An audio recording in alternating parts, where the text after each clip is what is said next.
I did a leadership course in the summer of 2014 at Columbia University. And I remember one of the many takeaways was if you want to lead an organization, it has to be one you care deeply about. And when the position came up at Case, I thought, actually, I care deeply about the University of Melbourne, but I'm not going to be a university leader of a research-intensive university.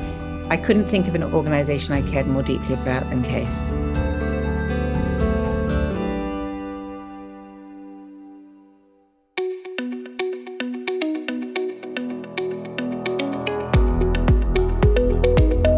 This is Associations Thrive, the podcast celebrating successful associations and their leaders. I'm your host, Joanna Pineda, CEO and Chief Troublemaker at Matrix Group International. Listen in as top association executives tell all, revealing the creative and innovative ways they're increasing membership, generating revenue, nurturing engagement, and reimagining their organizations. By the way, if you've launched a new initiative, created new member services, or updated your governance structure and are seeing great results, I want to hear your story, and so do my listeners. I'd love to have you as a guest. Go to podcast.matrixgroup.net and apply to be on Associations Thrive. Now let's dive into this week's show.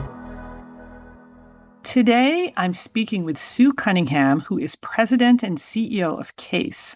Sue, welcome to the show. Thank you very much. It's a pleasure to be with you. I'm not sure I've ever had a conversation with someone who's a chief troublemaker before. Well, I think it's going to be really fun. Chief troublemakers are awesome. I think so. Hey, so Sue, tell us about Case. Sure. So Case is coming up to our 50th year. We'll be 50 in 2024. We're a global association that's dedicated to advancing education to transform lives and society. And we do that by serving people who work in what we describe as integrated advancement. So it's all of the fields that are engaged in schools and colleges and universities in external relations. So people in communications, in marketing, in fundraising, in alumni relations, in advancement services. So all of those areas coming together and working closely together with institutional leadership to advance education. And we're really focused on defining the competencies and standards for the profession of advancement and leading and championing their dissemination and application across the world's educational institutions. And when I talk about the world, we have 3,100 member institutions, so that's schools and colleges and universities in 80 countries with about 97,000 advancement professionals working in them. Wow, amazing. So Sue, this is kind of an interesting time for colleges and universities. There are some folks who are saying, is it still worth it? What's the ROI? It's really expensive. Is it for everybody? So is that creating new and different challenges for your members? I think the answer is certainly. There are, particularly when we talk about the Western world, I think perceptions, if we think about initially higher education, are impacted by the political polarization we're seeing in many different parts of the world. I would say that the reality is higher education is still profoundly worthwhile. And if we look at the impact, not just on those people who have the opportunity to study or work in higher education, but also more broadly societally. I mean, we're just, I hope, emerging from a pandemic.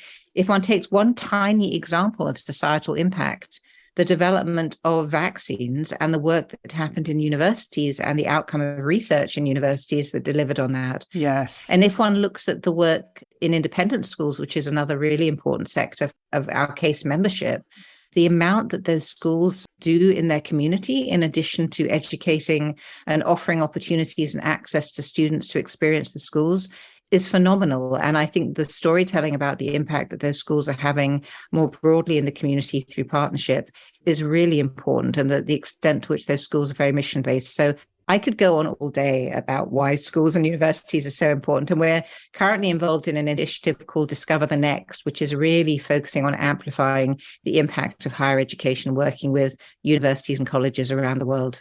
Sue, you are an international organization. You have a global board, you have regional councils and district cabinets, you've got staff around the world. How do you manage a global staff with all of those languages and those time zones? I think a simple answer is by being nimble. We have an expectation of all of our staff that they are curious about different parts of the world. No one can be an expert in education in 80 countries. but the desire to have a deeper understanding and awareness. And we see with the 4,000 or so people who volunteer with us each year in our member institutions, a real appreciation of the value of exchange across borders and boundaries and the learning opportunities. So when we moved into our new offices for our headquarters earlier this year, a key tool for us is really good video conferencing facilities, quite apart from the experience we've been through for the last 2.5 years. I'm regularly, as are my colleagues, having meetings with people as you describe, across time zones, across countries, and our ability to be nimble, our preparedness. Bless her, one of my executive team is based in Seattle and is often on calls at 6 o'clock in the morning for her. Yes, yeah. And other colleagues are in Western Australia and Singapore and are sometimes on calls at 9 or 10 o'clock at night for them. But the understanding in every region that we need to be nimble about our preparedness to be on camera and in meetings at different times of day. And that's just part of the deal, but also appreciating that people need a life. So making sure we're being thoughtful about how that works. But I see it as a huge plus and really exciting, both for those working with CASE and in CASE, to have that opportunity to engage with professionals and communities all over the world. Sue, you just gave me a phenomenal number, 4,000 volunteers. Now, your members are institutions, but obviously institutions might be members, but it's people who really take advantage of benefits. So how many people do those members represent? And 4,000 volunteers, what are they doing for CASE? Every member institution provides a roster of the people within the institution who want to engage with CASE. Right. So on our rosters right now are just over 97,000 people.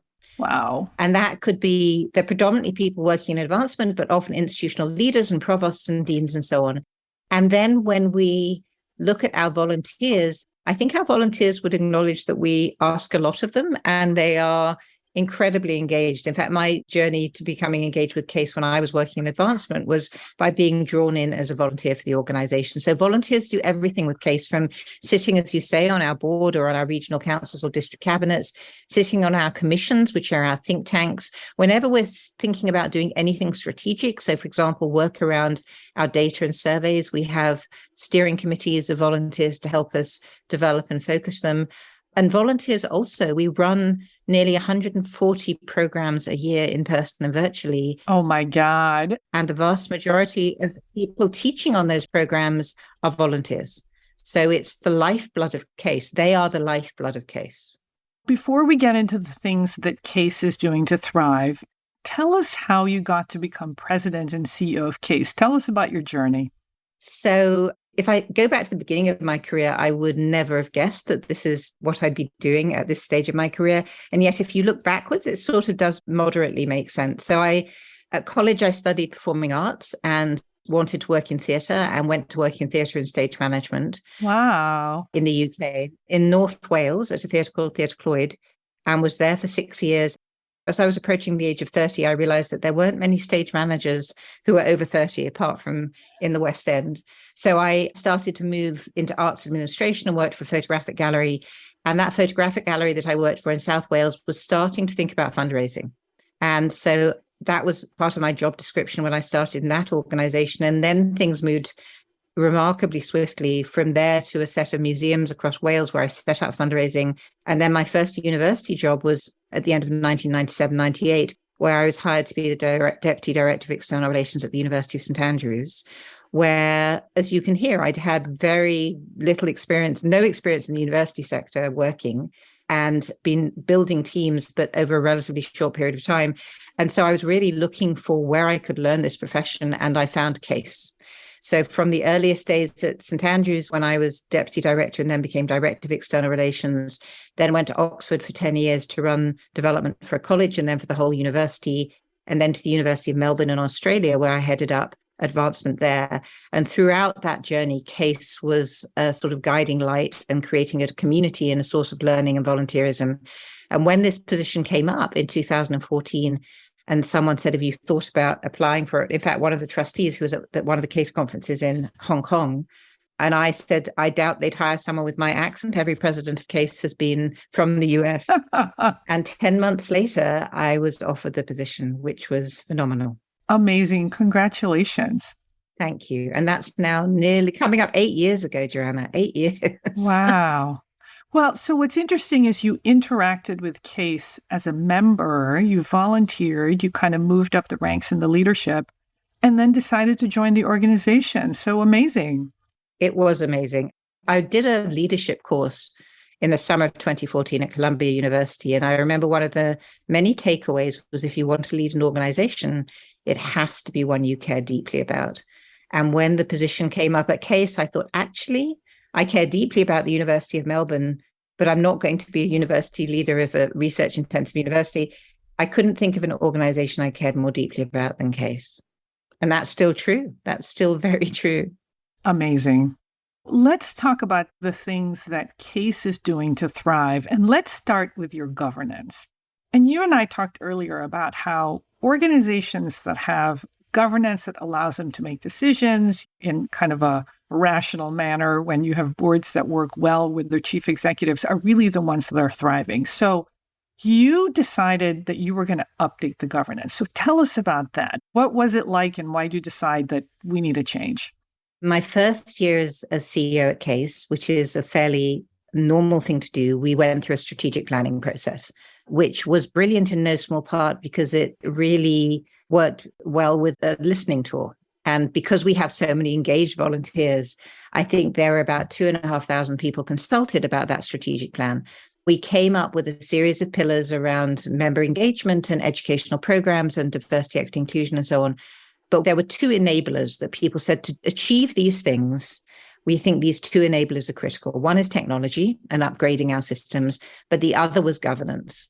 And at that stage, back in 2015, we had 11 fiduciary boards around the world, which had grown 11 fiduciary boards, which had grown organically over the 40-something years of history of the organization, all of whom had dedicated, committed people sitting around every table doing great work. But there was no connectivity or very limited connectivity between those boards. So having made that determination, we took a group of representative volunteers of a dozen or so of us to Singapore, where we were having the 10th anniversary of CASE Asia Pacific in Singapore, together with a superb person consultant who worked with us on this journey to say, okay, if we were starting from scratch, what would it look like? And we broke into 3 groups. And by the end of the second day, everyone had aligned on one model, which was one fiduciary board and a series of regional councils giving globally regional advice and guidance, and a series of district cabinets, far more local, far more member engagement focused. And having come out of that session in March of 2016 with that design, we then spent the next 2.5 years consulting and engaging towards implementation. And that was, so the date it all came to effect was in the summer of 2020. So maybe it was 2017 we met, but by the summer of 2020, we had all the votes. And to get it done, not only did we have to build buy-in and engagement around every one of those 11 tables, but we also then had to take it to the vote of the membership. And the quora were different in all of the different regions. So that was a piece of work, but we had huge support from across all of our volunteer bodies. I think we only had 4 people on the whole journey who were not entirely supportive of where we were going. So the level of engagement and support and vision was superb. And Sue, the end result was that you now have one fiduciary board? One fiduciary board. So that's kind of a big deal to consolidate from 11 to 1. And I've seen organizations basically implode over these types of decisions. What's been the result of the process of changing the governance and then really kind of changing the governance into one fiduciary board? What are you able to do now? And what are the benefits? I'd reflect on a couple of things, and both relating to things you've said in this conversation. One is because of the scale and complexity, I work with many other educational associations, and the majority I work with are regionally based. So Universities UK focus on the UK. American Council for Education focuses on the United States. That we are across so many nations means that I would argue we haven't consolidated into one board. We have one fiduciary board. And with the regional councils, and we now have 4 because we created one for the US and Canada and one for Latin America, that's where we have the deep regional understanding, advice, and can help guide strategy. And with the cabinets, and when we were doing the work, we had 8 cabinets or 8 district boards in the US, now district cabinets in the US and Canada. We now have 3 more in Europe. And they're really the member-centered and focused. So you've still got governance structure around the world, but the fiduciary board, there's one. Exactly right. And if one thinks, for example, about the pandemic and the speed with which every organization needed to shift, and for us, that was about seeing where we could pull back on some expenditure commitments, seeing how we could move what was 50% of our revenue, which was our in-person programs, online. There were a lot of very swift and thoughtful decisions that needed to be made.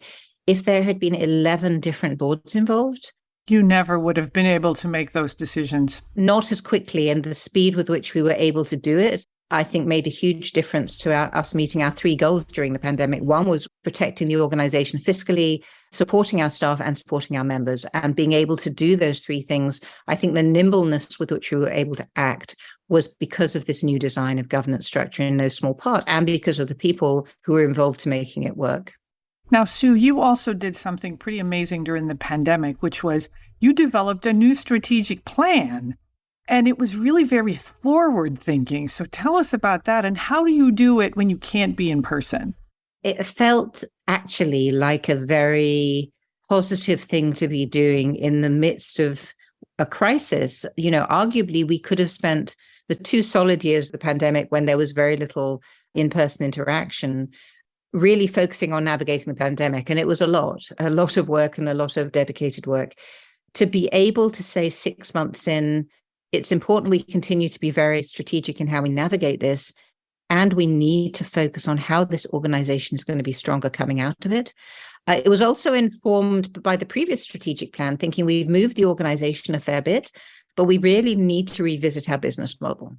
So those 2 things meant that we then spent from September, October of 2020 through to the publication of our new strategic plan at the beginning of this year, what we described as recalibrating the organization, resulting in our new strategic plan. So it felt like a very focused piece of work amidst senior staff and with a small group of trustees who are acting as a group that we could test ideas out with and get input from. So really as a focus group and as supporters, which our board have been incredibly supportive since day one of my experience at CASE. Boy, that is amazing that you got all that done. And you have some new products and services that you have kind of started as a result of the strategic planning process. And one of them is the global reporting standards for the profession. So that's interesting. Tell us about that. And it's global reporting standards. It is. So CASE has been delivering or developing reporting standards for nearly 40 years. But if you'd picked up our standards, which were on many desks in the United States and Canada before this publication, they were very US focused, many references to the IRS in relation particularly to philanthropy. These global reporting standards have really provided focus worldwide. So we've taken out any references to the IRS, for example. There are country-specific chapters, but they are first and foremost the reporting standards for the profession of advancement. They contain our principles of practice, our ethical statements, and a whole set of policies and procedures around philanthropy, around what you count, around what you don't count philanthropically, around donor influence and where donor influence is inappropriate.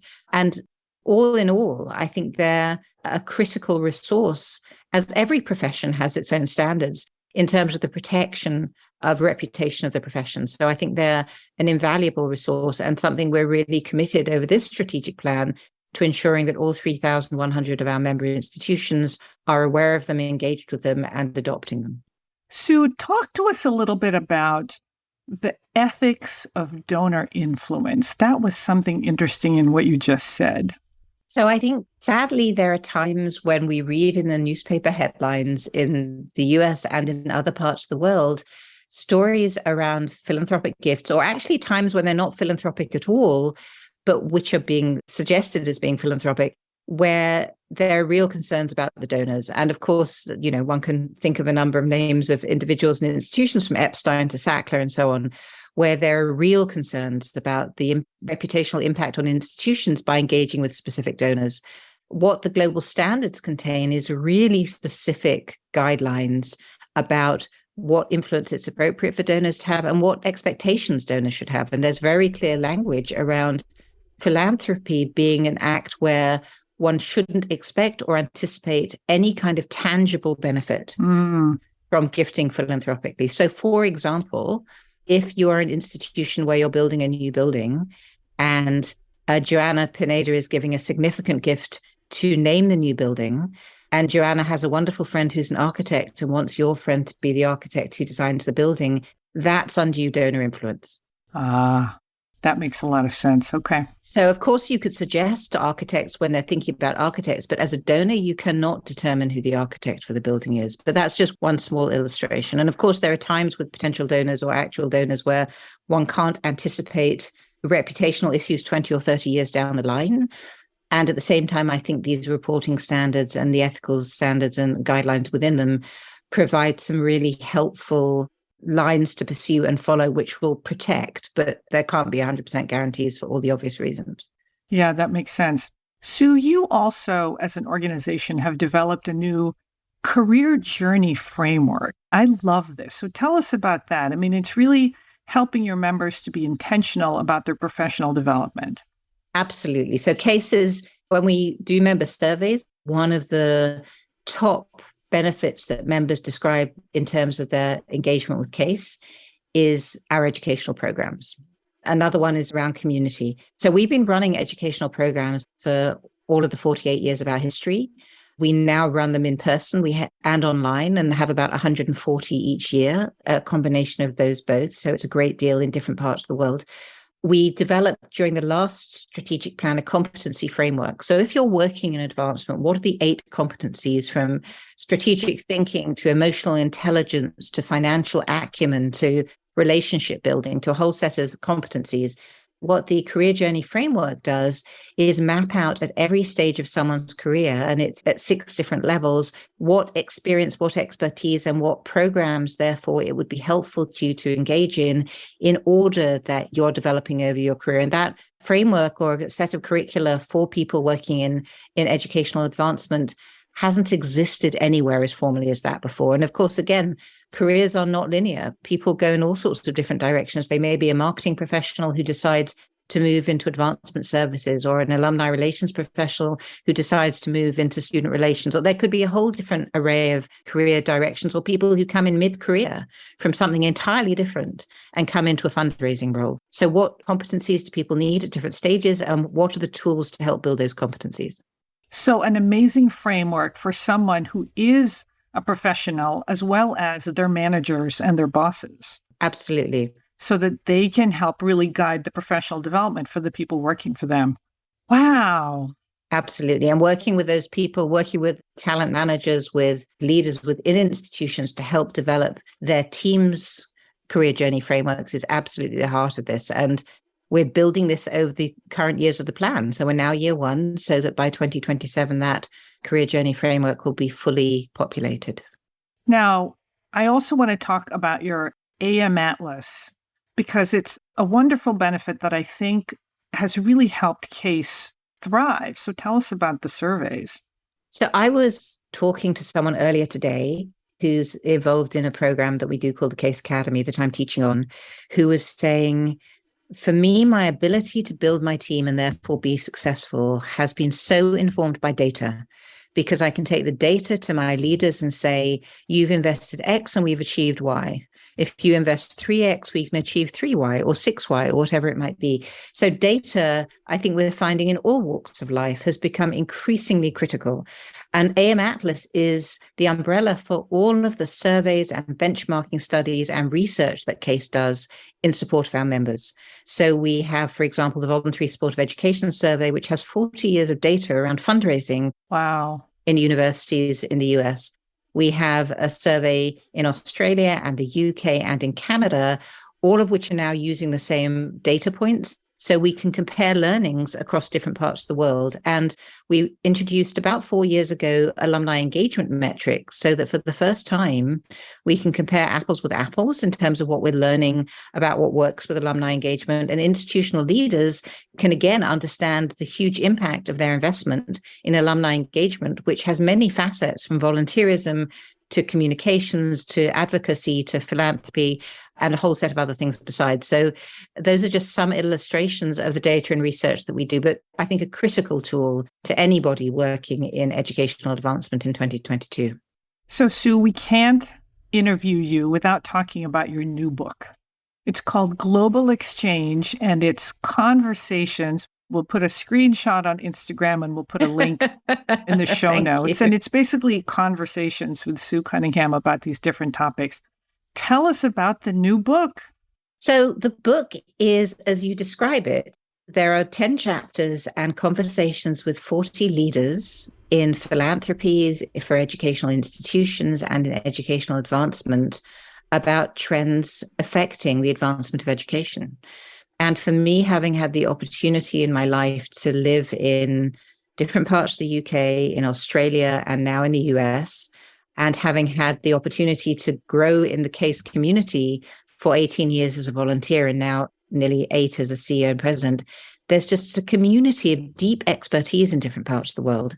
And what was incredibly sort of heartening about working on this book is inviting the person who led the largest foundation in Australia, the person who leads one of the major foundations in the UK, the leader of a university in California, or the head of a school in Oxford in the UK. And every single person said, absolutely, we'll spend 90 minutes on a call talking about the future of advancement, talking about working across barriers, talking about the future of alumni relations, talking about perceptions of the value of higher education. So every single person I asked agreed to do it. Wow. And we had 10 of these 90-minute conversations with some people, of course, with the time zones up at 11 at night, other people up at 6 in the morning, and bringing together leaders who otherwise wouldn't have come together in any other context. And so the result of the book is it's having brought those conversations together and worked in developing, refining, and honing. It's almost like lifting the curtain on a stage and being able to be party to those conversations. And like the best conversations that one is party to, whether it be on a podcast or at a live conference, the ability to be able to return to them because they're in published form and pick up vignettes and information from different voices. Yes. And again, in my mind, no one has the monopoly on great ideas, that ideas and inspiration come from every part of the world, which is why, particularly in a world in which there are increasing challenges, I think global exchange and respect and a deep interest and curiosity is more important now than ever. Sue, it's exactly how I feel about this podcast. Every week, I get to interview interesting, creative, amazing CEOs like yourself, and they give me time and they spill the beans. They share the secrets about the things that they're doing that other association execs can learn from. And it's been amazing. So, Sue, how is membership? Membership is great. Yes. During the pandemic, we certainly saw some drops in membership. I think it was a combination of literally the traditional means of sending renewal notices not arriving with the right people. Right. And also, I think there was a period of time where institutions really didn't know where they were fiscally and what they could and couldn't do. But we're seeing a real resurgence and rebuilding of membership and feeling very good about it, feeling really good. And of course, ultimately, for members to be engaged with an organization, the value proposition is at the heart of it. We're really committed to that and the work that we're doing in building out the organization and the resources to members. And we're just finishing a piece of market research with our membership around the world, because hearing what's important to them is absolutely at the heart of what determines how we move forwards. Sue, it has been an absolute pleasure speaking with you. And listeners, in speaking with Sue, we found out that we are neighbors. We are. So we are going to schedule coffee and walks, and it's going to be amazing. Sue, thank you so much for joining me today, and I hope you'll come back. Thank you so much for having me, and I look forward to that coffee, Joanna.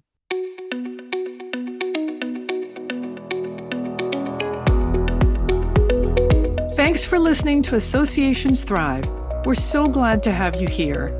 You know, my personal mission and the mission of my company, Matrix Group International, is to help associations and nonprofits increase membership, generate revenue, and thrive in the digital space. I want to hear stories of how your organization is thriving in today's challenging landscape. Please apply to be on my show by going to podcast.matrixgroup.net. By the way, do you need help with a digital initiative? Maybe it's a website redesign, a new membership database, or a hybrid meeting that you're planning. I'd love to connect with you. Please visit the Matrix Group website at matrixgroup.net. Thanks again for listening to this week's episode of Associations Thrive. Don't forget to subscribe to the show, leave a 5-star rating, post a comment, and share it with your colleagues and friends. Bye!